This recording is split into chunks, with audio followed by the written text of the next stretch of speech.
Good morning all of you. मैं श्रीनिवास मिश्रा, जिला शिक्षा एवं प्रशिक्षण संस्थान गोरखपुर का प्रवक्ता।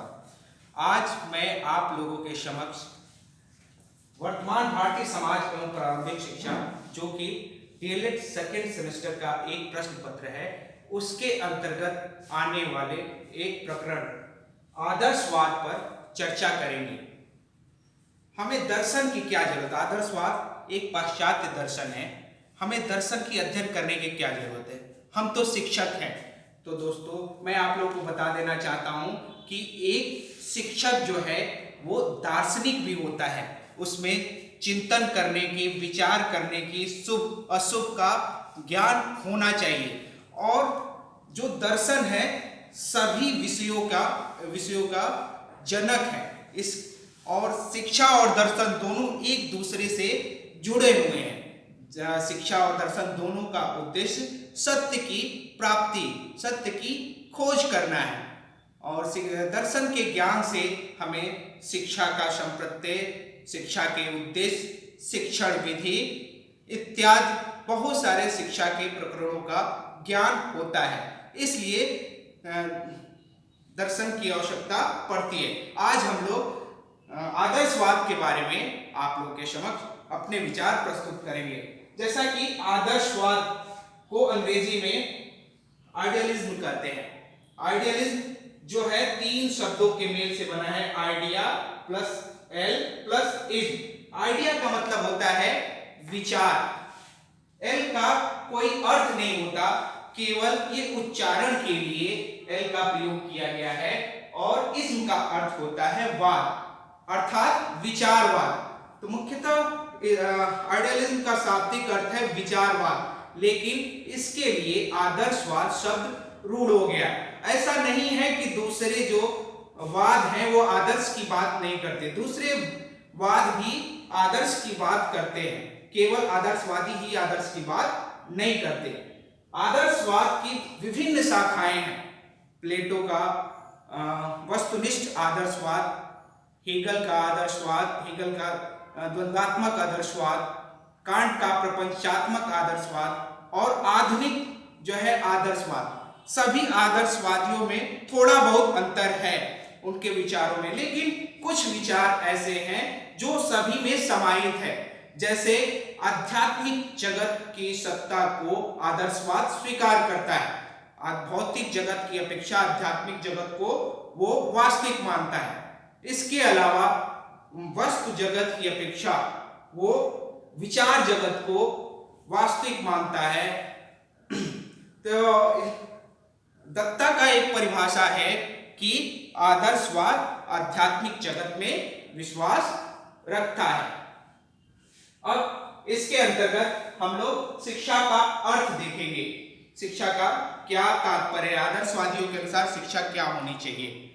तो बटलर महोदय का परिभाषा, जो कि समाचीन है यहाँ पे प्रस्तुत करना, वो कहते हैं कि शिक्षा वह ऐसा प्रयास है जिसमें अधिक परिपक्व व्यक्ति कम परिपक्व व्यक्ति को अधिक से अधिक परिपक्व बनाने की कोशिश करता है, जिससे कि व्यक्ति का और समाज का दोनों का उत्कर्ष हो सके।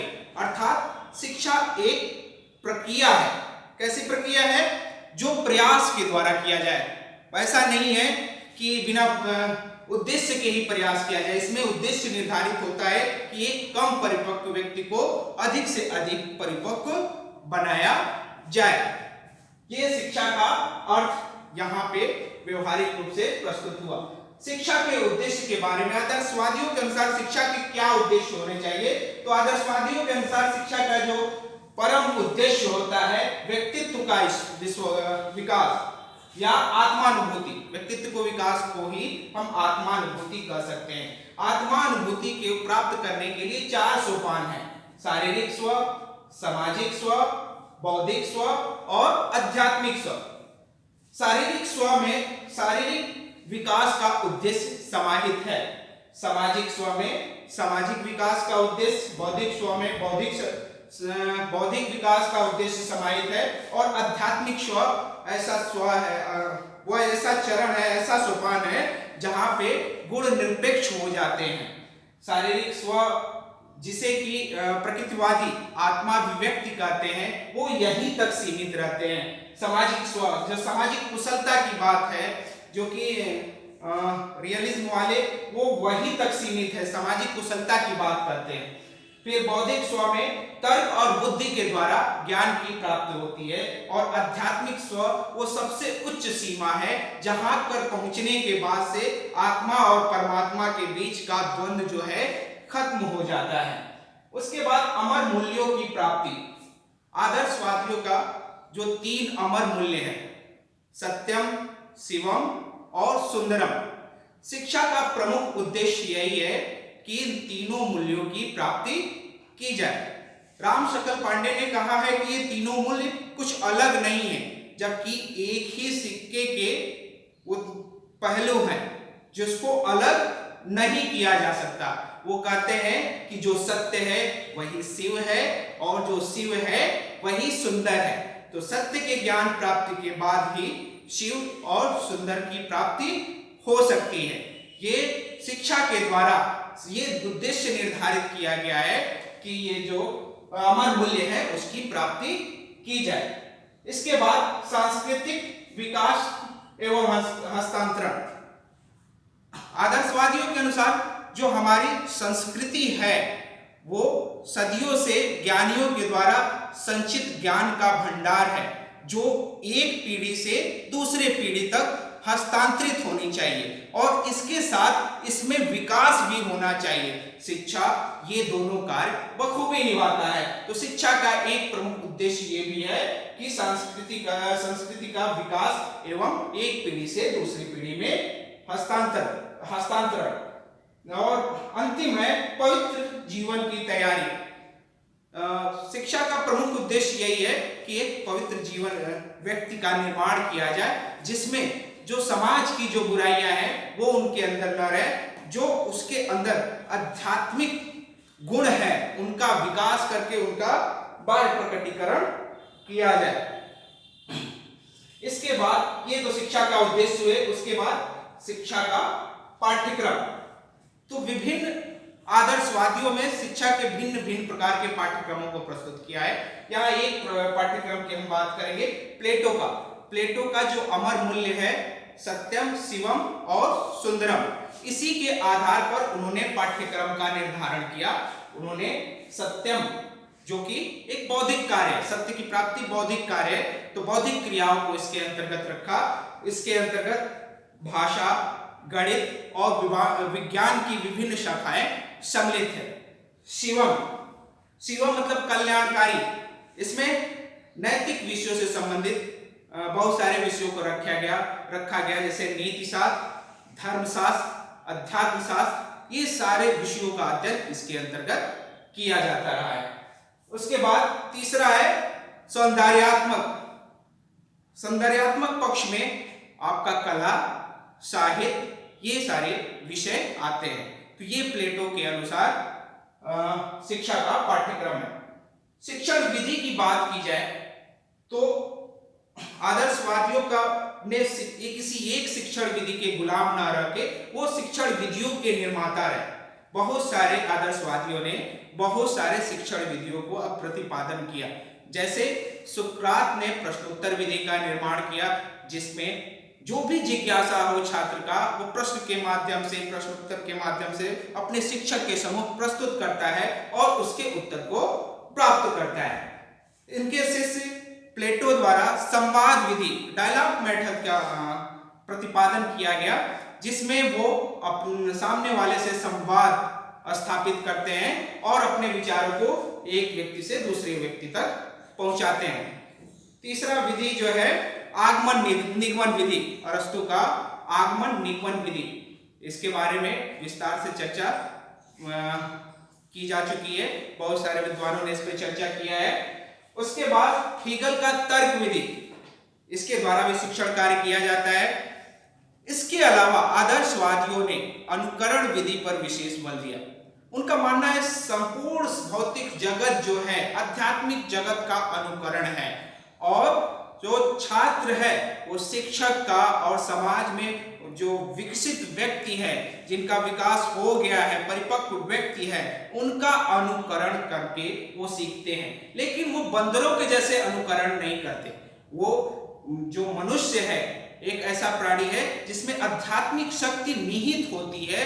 वो बंदरों की तरह अनुकरण नहीं करता, उसमें बुद्धि है, विवेक है। वो ऐसा अनुकरण करता है जो उचित हो उसका अनुकरण करता है, जो अनुचित व्यवहार होते हैं उनका अनुकरण नहीं करता। आत्मक्रिया या स्वाध्याय विधि। आत्मक्रिया विधि ऐसी विधि है जिसके द्वारा स्वप्रेरित होकर छात्र क्रियाएं करता है। कोई जरूरी नहीं है, व्यवहारवादियों के अनुसार जब स्टिमुलस सामने होता है तभी रिस्पांस होता है, लेकिन मनुष्य बौद्धिक प्राणी है, उसके क्रिया के लिए किसी स्टिमुलस की आवश्यकता नहीं है। बिना स्टिमुलस के भी वो क्रिया कर सकता है। तो इस प्रकार से आदर्शवादियों ने विभिन्न शिक्षण विधियों को हमारे सम्मुख प्रस्तुत किया। वो किसी एक शिक्षण विधि के गुलाम न होके शिक्षण विधियों के निर्माता रहे। शिक्षण विधि को उन्होंने साध्य न मान के एक साधन माना है, जिसको पाठ्यक्रम के अनुसार जिस प्रकार के शिक्षण विधि का चयन करना हो वो उस प्रकार के शिक्षण विधियों का चयन कर सकता है। शिक्षण विधियों के बाद हम देखेंगे शिक्षक। आदर्शवादियों के अनुसार शिक्षक के क्या गुण होने चाहिए, शिक्षक की आवश्यकता होनी चाहिए या नहीं होनी चाहिए। जैसे कि प्रकृतिवादी शिक्षक के प्रत्यक्ष भूमिका को शिक्षा के क्षेत्र में नकारते हैं, लेकिन इसके विपरीत आदर्शवादी शिक्षक को ईश्वर का प्रतिरूप मानता है। वो कहता है ईश्वर वह परिपक्व व्यक्ति होता है जिसमें ईश्वरीय गुण होते हैं। वो आत्मानुशासित होता है, विषयों का ज्ञाता होता है, विभिन्न सामाजिक कौशलों से परिपूर्ण होता है और अपने ज्ञान से वो छात्रों को लाभान्वित करता है। इसके बाद से छात्र। आदर्शवादियों के अनुसार छात्र एक मूर्त वस्तु नहीं है, एक भौतिक वस्तु नहीं है, वह एक आध्यात्मिक जीव है जिसमें बुद्धि है, विवेक है। वो केवल अनुकरण मात्र ही नहीं करता बल्कि स्वप्रेरित कार्य भी करता रहता है। मनुष्य उस शिक्षक चाहकर भी उसके अंदर अलग से कोई ज्ञान नहीं बढ़ता। आदर्शवादियों का मानना है कि ज्ञान पहले से है। वैज्ञानिक जो खोज करते हैं वो कोई नया खोज न होके पुरानी खोज ही हुआ करती है, उस पे आवरण होता है, उसी आवरण को वैज्ञानिक खोज के द्वारा हटाते हैं। तो बालक के अंदर भी आध्यात्मिक शक्ति है, आत्मा रूपी आध्यात्मिक शक्ति है जो ईश्वर का प्रतिरूप है। उसके अंदर विभिन्न ज्ञान है, उसी को प्रकट करना, प्रस्फुटित करना ही शिक्षा का उद्देश्य है। तो छात्र को एक निर्जीव वस्तु के रूप में आदर्शवादी न मान के एक आध्यात्मिक सत्ता के रूप में स्वीकार करते हैं। तदुपरांत विद्यालय। फ्रॉमेल के अनुसार विद्यालय को एक उद्यान के तौर पे देखा गया है कि जो शिक्षक है एक माली है, छात्र जो है पौधा है और विद्यालय एक उद्यान है। प्रकृतिवादी जो कटीले झाड़ियों से संतोष कर सकते हैं, लेकिन जो एक आदर्शवादी है वो फूलों के गुलदस्ता चाहता है। उनके अनुसार विद्यालय की आवश्यकता है जहां पर छात्रों को शिक्षित किया जाए। वह स्थान होता है जहां पे शिक्षक छात्रों को अपने सम्मुख बैठाकर अपने विचारों से, अपने ज्ञान से अभिसिंचित करता है और जिसका छात्र लाभ उठाते हैं। तो विद्यालय की अनिवार्यता है, जबकि प्रकृतिवादी विद्यालय की अनिवार्यता को स्वीकार नहीं करते। वो विद्यालय के वो एक सामाजिक बुराई के रूप में देखते हैं, लेकिन आदर्शवादी ऐसा नहीं मानते।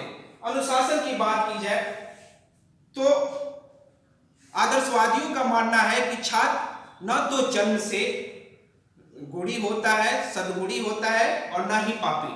उसके अंदर गुण और अवगुण, सद और असद दोनों गुण रहते हैं। वो गुण निरपेक्ष रहता है। यहाँ पे आने के उपरांत उसके अंदर सद्गुणों का विकास होता है या दुर्गुणों का। शिक्षक का कर्तव्य है वो दुर्गुणों को रोके। वो प्रकृतिवादियों की तरफ उसको दुर्गुणों के जाने के लिए छोड़ नहीं देता, बल्कि उसको अनुशासित करता है, संयमित करता है, निर्देशित करता है। और आवश्यकता पड़ने पर उसे दंडित करता है। क्योंकि यहाँ पे दमनात्मक अनुशासन की बात कही जाती है कुछ विद्वानों के द्वारा, जो कि सही नहीं है। आदर्शवादियों ने प्रभावात्मक अनुशासन पे बल दिया है कि शिक्षक अपने व्यक्तित्व से, कृतित्व से, अपने वक्तव्य से, अपने ज्ञान से छात्रों को इस तरह से प्रेरित करे कि वो स्वयं अनुशासित हो जाए। तो अनुशासन की महत्वपूर्ण भूमिका रही है। उसके बाद से हम कुल मिला के कह सकते हैं कि आदर्शवादियों ने जिस तरह की शिक्षा पद्धति हमारे सामने प्रस्तुत की है वो आज भी काफी हद तक प्रासंगिक है।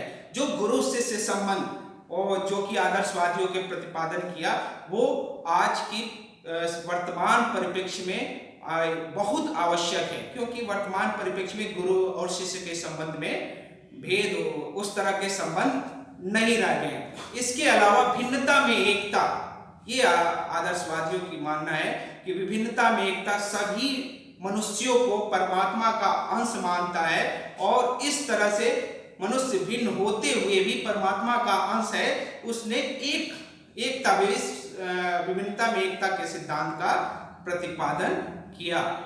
धन्यवाद।